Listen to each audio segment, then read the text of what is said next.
नमस्कार प्यारे बच्चों, आज दिनांक 15 जुलाई वर्ष 2021 है और 10th क्लास के लिए ये साइंस 1 का वीडियो मैं बना रहा हूँ, जिसमें हम लोग कर रहे हैं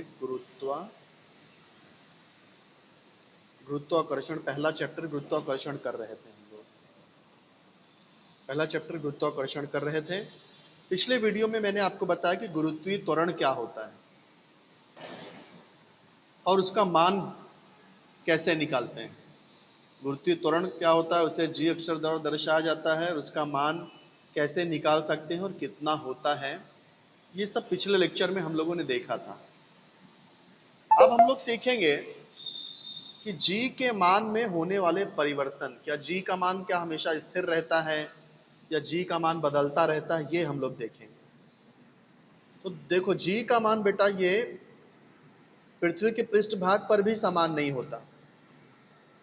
पहले हम लोग देखेंगे कि पृथ्वी के पृष्ठभाग में किस प्रकार परिवर्तन होता है, फिर हम देखेंगे कि पृथ्वी के ऊंचाई के अनुसार किस प्रकार परिवर्तन होता है, और फिर हम लोग देखेंगे कि पृथ्वी में यदि गहराई में जाएं पृथ्वी के, तो पृथ्वी के गहराई के अनुसार किस प्रकार परिवर्तित होता है। तो सबसे पहले आइए देख लेते हैं कि पृथ्वी के पृष्ठभाग पर जी का मान किस प्रकार परिवर्तित होता है। सबसे पहले हम लोग देखेंगे पृथ्वी के पृष्ठ भाग पर जी के मान में परिवर्तन। तो देख लेते हैं। पहले बेटे हम समझ लेते हैं कि पृथ्वी का पृष्ठभाग होता कैसे है। पृथ्वी का पृष्ठभाग जो है वो इस तरह से होता है कुछ। पृथ्वी हमारी ऐसी है जो यहाँ ध्रुवों पर चपटी हुई है और बीच में मध्य में फूली हुई है। जैसे किसी गेंद को आप ऊपर और नीचे से ऐसे ऐसे चपटा कर दो तो गेंद कैसे हो जाएगा, ऊपर और नीचे से तो दब जाएगी लेकिन बीच में फूल जाएगी। ऐसी हमारी पृथ्वी है। अब ये जो चपटा हिस्सा है इसे कहते हैं ध्रुव, इसे कहते हैं ध्रुव। और ये जो बीच का जो फूला हुआ हिस्सा है इसे कहते हैं भूमध्य रेखा। ये जो बीच का फूला हुआ हिस्सा है ये भूमध्य रेखा कहलाता है।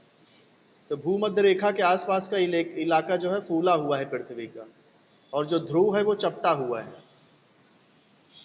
तो इस तरह से देखें तो जो पृथ्वी का जो ये केंद्र है, पृथ्वी का केंद्र, तो ध्रुव जो है पृथ्वी का ध्रुव पृथ्वी के केंद्र से नजदीक होता है, लेकिन जो भूमध्य रेखा और उसके आसपास के जो इलाके हैं वो पृथ्वी के केंद्र से दूर होते हैं। इसीलिए जो जी का मान है वो ध्रुव पर ज्यादा होता है क्योंकि वो केंद्र से नजदीक होता है, जबकि ये जो भूमध्य रेखा और उसके आसपास का जो एरिया है पृथ्वी का, वो भाग पृथ्वी के केंद्र से दूर होने के कारण यहाँ जी का मान कम हो जाता है। तो ध्रुवों पर जी का मान कितना होता है, ये लगभग 9.83 मीटर पर सेकेंड स्क्वायर होता है। ध्रुवों पर जी का मान 9.83 मीटर पर सेकेंड स्क्वायर होता है। लेकिन जैसे जैसे हम लोग भूमध्य रेखा की तरफ बढ़ते जाते हैं वैसे वैसे क्या होता है, केंद्र से दूरी बढ़ती जाती है। तो ये दूरी बढ़ते जाती है, इसलिए जी का मान कम होता जाता है। जैसे चुंबक और लोहा को भी आप दूर करोगे तो देखो क्या होता है, चुंबक का जो प्रभाव है कम होता जाता है। वो जो यदि कोई लोहा है चुंबक से दूर है तो वो इतना ज़्यादा नहीं हिला पाएगा उसको, चुंबक, उसका बल कमज़ोर हो जाता है, दूरी बढ़ने से बल कमज़ोर हो जाता है। तो ऐसे ही जब भूमध्य रेखा की तरफ बढ़ते हैं हम लोग तो केंद्र से दूरी बढ़ते जाती है।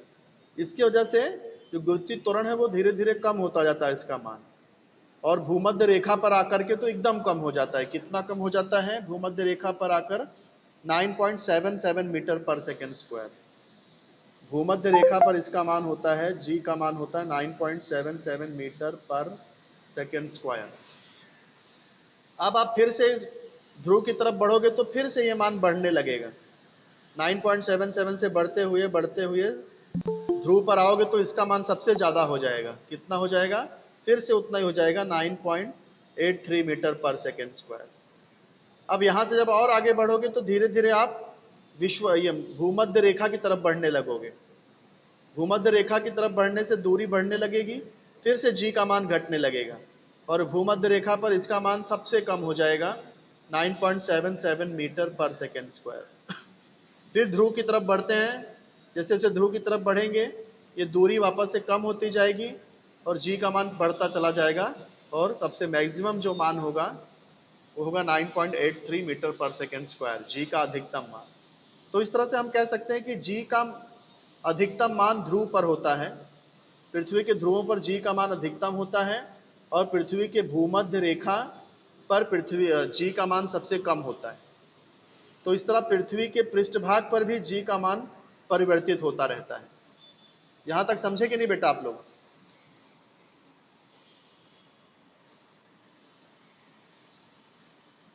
बेटा हाँ ना कुछ जवाब दो। अब हम लोग आगे बढ़ते हैं। सेकेंड, पृथ्वी के ऊंचाई के अनुसार जी का मान में किस प्रकार परिवर्तन होता है?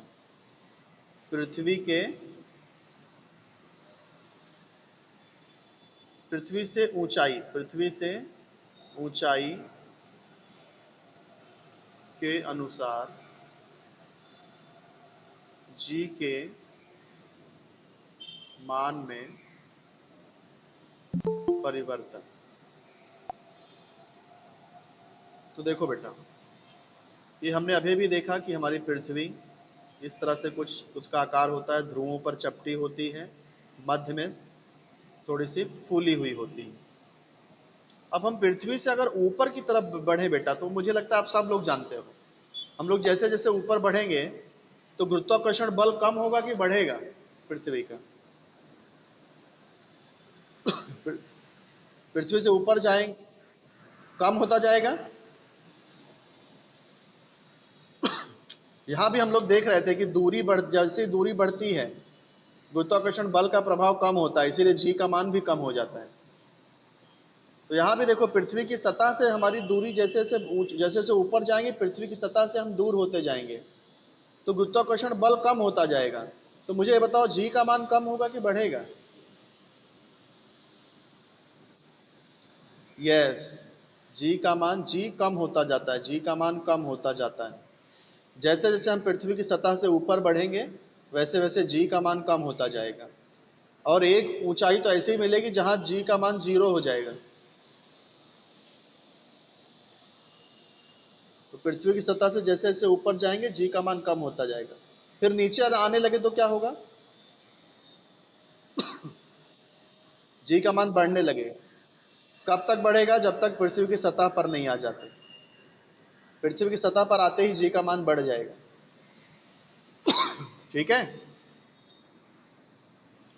तो इससे क्या समझ में आया कि जैसे जैसे हम पृथ्वी की सतह से ऊंचाई पर जाते जाते हैं, ऊंचाई जैसे जैसे बढ़ती जाती है वैसे वैसे जी का मान कम होता जाता है। तीसरा अब हम लोग देख लेते हैं कि गहराई के अनुसार जी के मान में परिवर्तन। गहराई के अनुसार जी में परिवर्तन।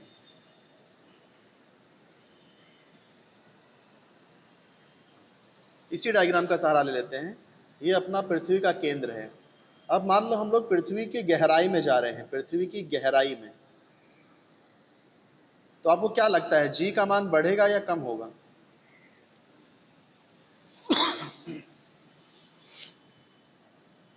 जी का मान यहाँ बढ़ेगा या कम होगा?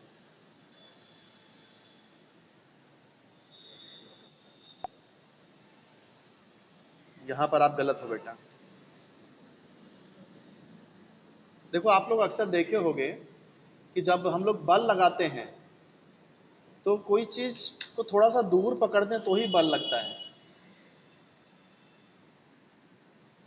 जैसे आपको एक स्क्रू खोलना हो तो ऐसे हाथ से खोलना हो तो थोड़ी मेहनत लगती है, लेकिन आपको पकड़ से खोलना हो तो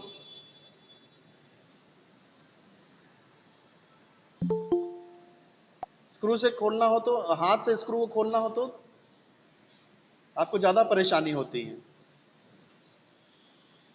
आप ताकत नहीं लगा पाते हो, आपकी ताकत कम लगती है। लेकिन वही पकड़ या स्क्रू ड्राइवर से खोलना हो स्क्रू को तो तब आपकी ताकत ज़्यादा लगती है। मतलब कभी कभी क्या होता है कि बहुत कम अगर दूरी है तो हम ताकत नहीं लगा पाते। तो यहाँ पर क्या, जैसे जैसे हम गहराई में बढ़ते हैं तो दूरी केंद्र की तरफ बढ़ते हैं तो क्या होता है कि गुरुत्वाकर्षण बल कम होने लगता है। गुरुत्वाकर्षण बल कम होता है, इसलिए जी का मान भी कम होने लगता है। जी का मान कम होता है, गहराई जैसे जैसे पृथ्वी की गहराई में बढ़ेंगे जी का मान कम होता जाएगा, और केंद्र पर तो जी का मान 0 हो जाएगा।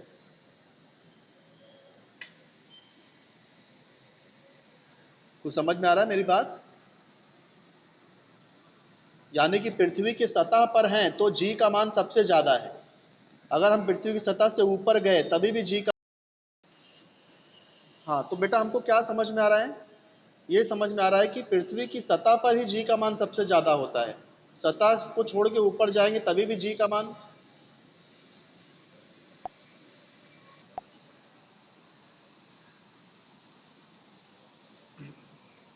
पृथ्वी में गहराई में जाते समय भी कम होता है, पृथ्वी की सतह से ऊपर जाते समय भी कम होता है।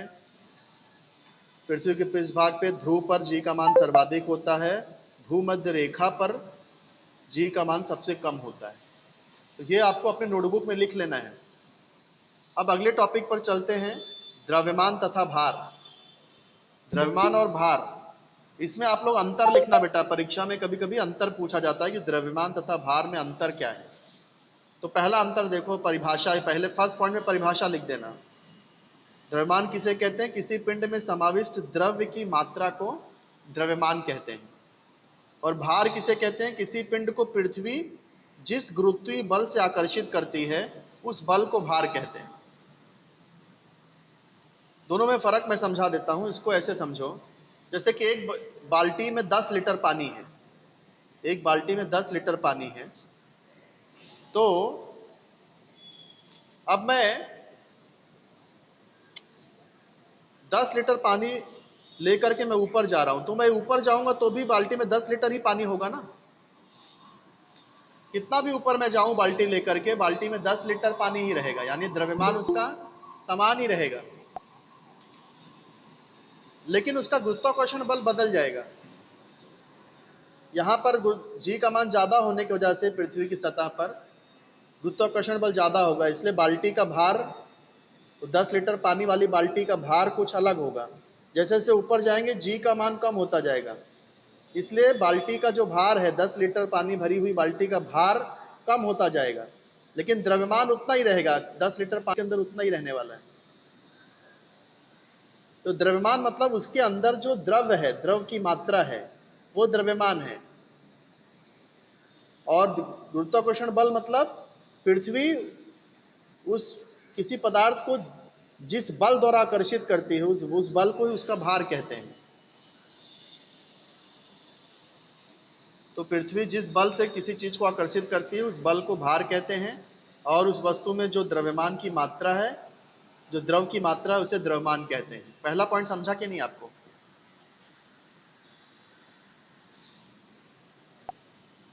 आप लोग हाँ बोलो तो आगे बढ़ें। समझा ना? सिर्फ दो लोगों, मैं आपको बता रहा हूं कि द्रव्यमान और भार में अंतर क्या है। पहला अंतर, परिभाषा लिख देना, किसी पिंड में समाविष्ट द्रव की मात्रा को द्रव्यमान कहते हैं। दूसरा, भार की परिभाषा क्या है? किसी पिंड को पृथ्वी जिस गुरुत्वीय बल से आकर्षित करती है उसे भार कहते हैं। सेकंड पॉइंट, द्रव्यमान में सेकंड पॉइंट, द्रव्यमान की एसआई इकाई किलोग्राम है, और भार में एसआई इकाई न्यूटन है। सेकंड पॉइंट हो गया। थर्ड पॉइंट आप ये लिख सकते हो कि द्रव्यमान एक अदिश राशि है। अदिश राशि क्यों है? क्योंकि इसमें दिशा नहीं होती है, द्रव्यमान में दिशा नहीं होती, इसलिए द्रव्यमान एक अदिश राशि है। जबकि भार क्या है? भार ये एक सदिश राशि है, भार एक सदिश राशि है। फिर देखो अगला पॉइंट, द्रव्यमान का जो मान है वो सर्वत्र समान होता है, जबकि भार में क्या है, जी का मान समान ना होने के कारण जो भार है वो स्थान के अनुसार परिवर्तित होता है। जी का मान सर्वत्र समान ना होने के कारण पिंड का भार स्थान के अनुसार परिवर्तित होता है, जबकि जो द्रव्यमान है वो परिवर्तित नहीं होता, द्रव्यमान का मान सभी जगह पर समान होता है। तो ये कुछ पॉइंट है द्रव्यमान और भार में अंतर को लेकर के, समझ में आ गया कि नहीं है?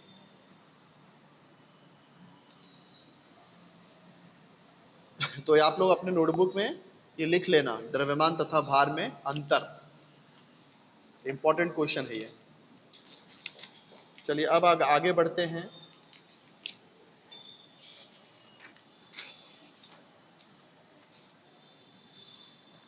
क्या दिया, पृथ्वी के पृष्ठभाग से ऊपर जाने पर आपका भार स्थिर रहेगा क्या? आप लोग जवाब दो बेटा। पृथ्वी के पृष्ठभाग से ऊपर जाएंगे तो भार स्थिर होगा क्या? नहीं होगा। क्यों नहीं होगा?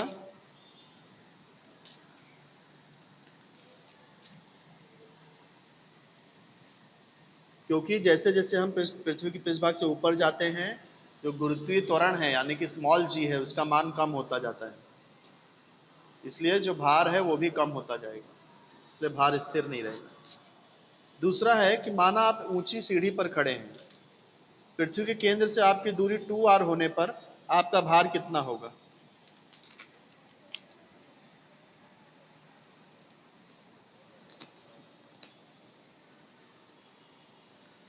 आप एक ऊंची सीढ़ी पर खड़े हैं, पृथ्वी के केंद्र से आपकी दूरी 2r होने पर आपका भार कितना होगा, ये हमें ज्ञात करना है।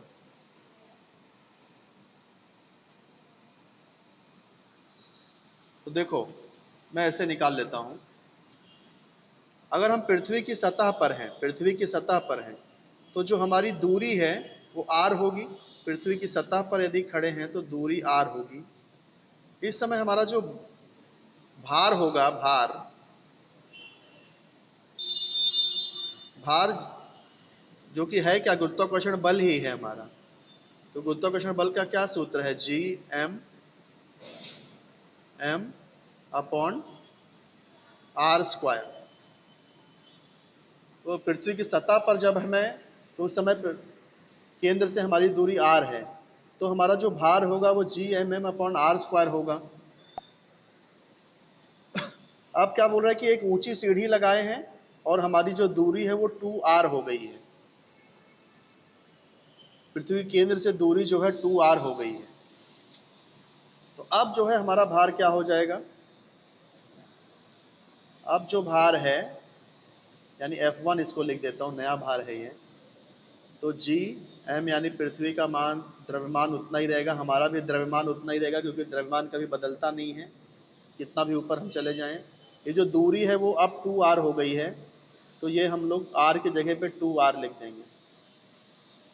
तो ये जो F1 है क्या हो जाएगा, जी एम अपॉन 4r स्क्वायर। अब इसको हम लोग ऐसे लिख सकते हैं 1/4 GMM अपॉन आर स्क्वायर। 4 थोड़ा बाहर निकाल लिया मैंने, तो F1 बराबर 1/4 GMM अपॉन आर स्क्वायर का मतलब क्या हुआ, ये हमारा जो पहले जो भार था पृथ्वी की सतह पर वो है। तो इसका मतलब यदि हमारी पृथ्वी के केंद्र से हमारी दूरी अगर 2 गुना हो जाए, तो ये जो हमारा भार है वो कितना हो जाएगा, 1/4 टाइम्स, 1/4 हो जाएगा। तो हमारा भार कितना हो जाएगा, हमारा भार पृथ्वी की सतह के भार से 1/4 गुना हो जाएगा। पृथ्वी की सतह पर हमारे भार का 1/4 गुना 4 गुना होगा। कब होगा, यदि केंद्र और हमारे बीच की दूरी, पृथ्वी का केंद्र तथा हमारी दूरी 2r हो जाए तो, मतलब 2 गुना हो जाए तो, यदि पृथ्वी का केंद्र तथा हमारी दूरी 2r हो जाए तो हमारा भार पृथ्वी की सतह पर हमारा जो भार होगा उसका 1/4 गुना होगा। बेटा समझे कि नहीं आप लोग? ये बात समझ में आई? ठीक है, चलो। अब आगे दिया है कि यदि किसी व्यक्ति का पृथ्वी पर भार 750 न्यूटन है तो चंद्रमा पर उसका भार कितना होगा। यहाँ दिया है चंद्रमा का द्रव्यमान पृथ्वी के द्रव्यमान का 1/81 गुना है तथा त्रिज्या पृथ्वी की त्रिज्या की 1/3.7 गुना है। तो क्या क्या दिया है? पृथ्वी पर वस्तु का भार 750 न्यूटन दिया हुआ है। अब पृथ्वी और चंद्रमा, देखो यहाँ अनुपात कितना दिया है? चंद्रमा और पृथ्वी के द्रव्यमान का अनुपात 1/81 है। तो ये अर्थ का पृथ्वी, ई मतलब अर्थ और एम मतलब मून, तो अर्थ और मून के द्रव्यमान का अनुपात निकालें तो 81 आ जाएगा। ऐसी त्रिज्या का अनुपात कितना दिया है? 1/3.7, 1/3.7, मतलब अर्थ की त्रिज्या 3.7, मून की त्रिज्या 1, ऐसा अनुपात होगा। तो ये अर्थ की त्रिज्या और ये मून की त्रिज्या, त्रिज्या को रेडियस बोलते हैं, तो ये अनुपात 3.7 है। अब हमें क्या निकालना है? चंद्रमा पर भार कितना होगा। तो हम लोग ने मान लिया कि उस व्यक्ति का जो द्रव्यमान है वो m/kg है। व्यक्ति का पृथ्वी पर भार 750 न्यूटन दिया है। ये हम लोग क्यों कर रहे हैं? ये हम लोग ये देख रहे हैं बेटा कि चंद्रमा पर जो भार है वो पृथ्वी पर जो भार होता है उसका कितना गुना हो सकता है, कितना कम होता है, ये हम चेक करने के लिए देख रहे हैं कि किसी इंसान का जो भार है वो पृथ्वी पर 750 न्यूटन है, चंद्रमा और पृथ्वी के द्रव्यमान का अनुपात 1/81 हो, त्रिज्या का अनुपात 1 और 3.7 का हो, तब ये जो व्यक्ति 750 न्यूटन का है पृथ्वी पर, चंद्रमा पर कितने का हो जाएगा। तो यहाँ पर हम लोग व्यक्ति का द्रव्यमान m मान लेते हैं। तो पृथ्वी पर भार क्या होता है? mg होता है। F = mg, द्रव्यमान गुणे त्वरण। भार का मतलब होता है बल, बल का एक सूत्र है mg, द्रव्यमान गुणे त्वरण, और बल का ही एक सूत्र है Gmm/r², जो अभी हम लोग कर रहे थे। दोनों सूत्र बल का ही है, बल का भी बोल लगा सकते हैं और भार का भी लगा सकते हैं।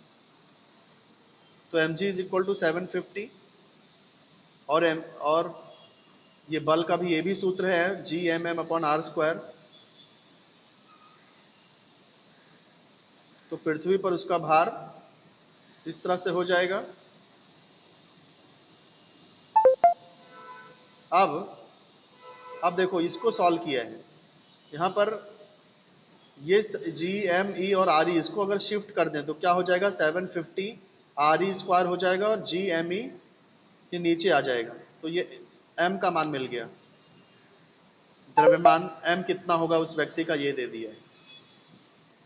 ये जो हमने m माना था, माना द्रव्यमान m है, उस m का मान निकाल दिया इस सूत्र से।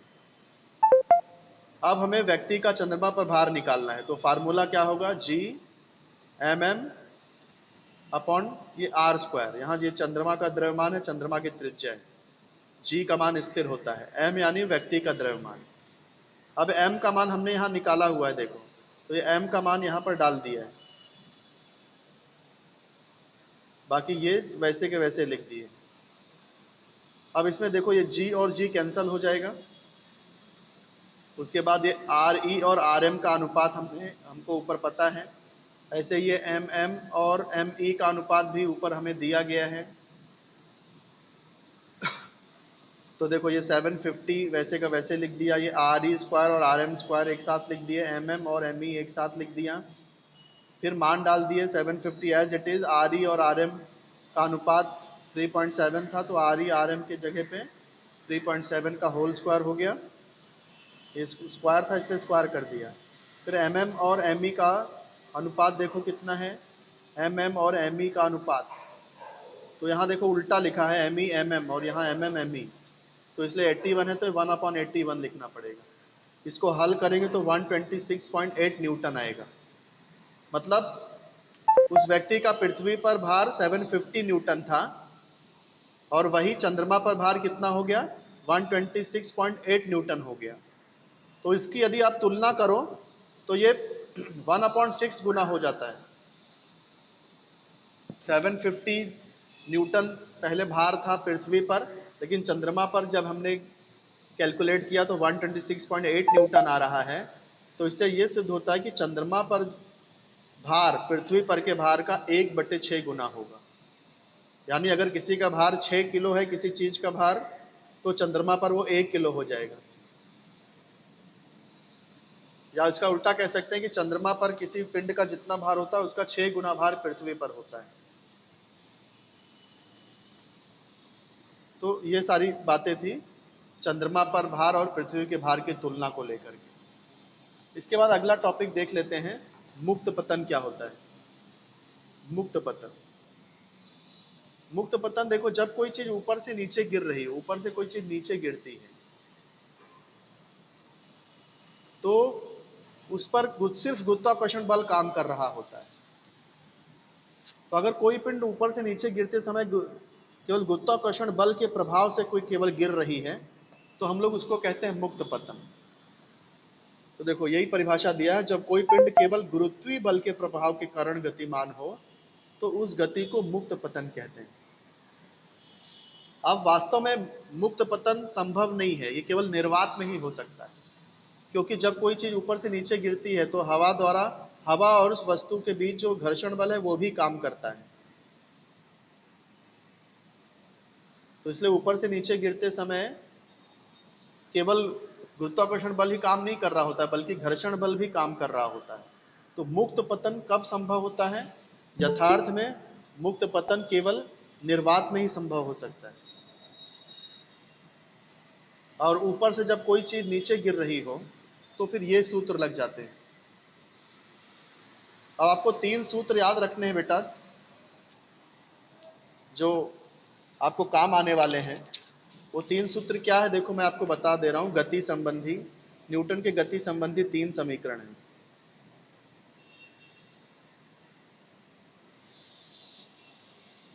तीन समीकरण।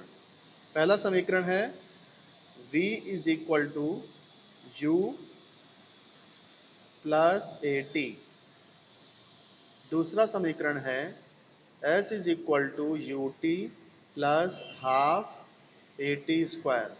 तीसरा समीकरण है v square is equal to u square plus 2as। ये 3 समीकरण याद रहेंगे।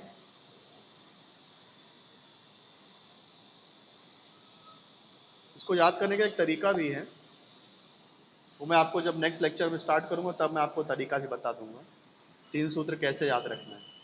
इसमें u का मतलब होता है प्रारंभिक वेग, v का मतलब होता है अंतिम वेग, a मतलब त्वरण, t मतलब टाइम। और जब कोई चीज जब नीचे आ रही होती है, नीचे जब कोई चीज ऊपर से नीचे आती है तो आरंभिक वेग 0 होता है, सॉरी आरंभिक वेग u होता है, आई एम सॉरी, नीचे से ऊपर जाता है तब होता है।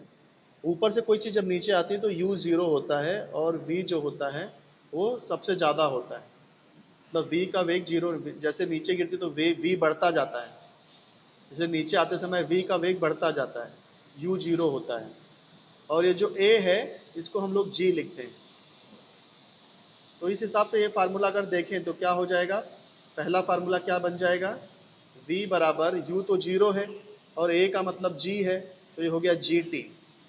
दूसरा फार्मूला अगर देखें तो s बराबर u का मान 0 होने की वजह से ये पूरा 0 हो जाएगा, ये हो जाएगा हाफ जी टी स्क्वायर। और ये v स्क्वायर क्या हो जाएगा, ये 0 होने की वजह से ये हो जाएगा 2 और a यानी g, तो जी एस। तो इस तरह से 3 फार्मूले मिलेंगे जैसे यहाँ मिले थे, v is equal to g t, s is equal to half g t square, v square equal to 2gs। कोई चीज जब ऊपर से नीचे गिरती है तो इस तरह से सूत्र लगते हैं। तो बेटा मैं सोच रहा हूँ यहाँ पर लेक्चर स्टॉप करने के लिए। मुक्त पतन की परिभाषा लिखना आप लोग, और ये सूत्र लिख देना। ये चंद्रमा का और पृथ्वी के भार का जो मैंने बताया था वो लिखने की जरूरत नहीं है आपको, लेकिन ये आपको याद रखना पड़ेगा कि चंद्रमा का प्रभार पृथ्वी के भार का 1/6 गुना होता है। ये आप लोग अंडरलाइन कर लो और इसे इसे याद भी रखना आप लोग। फिर ये भी होमवर्क में कर लेना, द्रव्यमान तथा भार में अंतर क्या होता है वो लिख लेना। और जी के मान में किस प्रकार परिवर्तन होता है, पृथ्वी के पृष्ठभाग पर किस प्रकार परिवर्तन होता है, पृथ्वी की ऊंचाई के अनुसार किस प्रकार परिवर्तन होता है, और गहराई के अनुसार किस प्रकार परिवर्तन होता है। ये आपका होमवर्क है।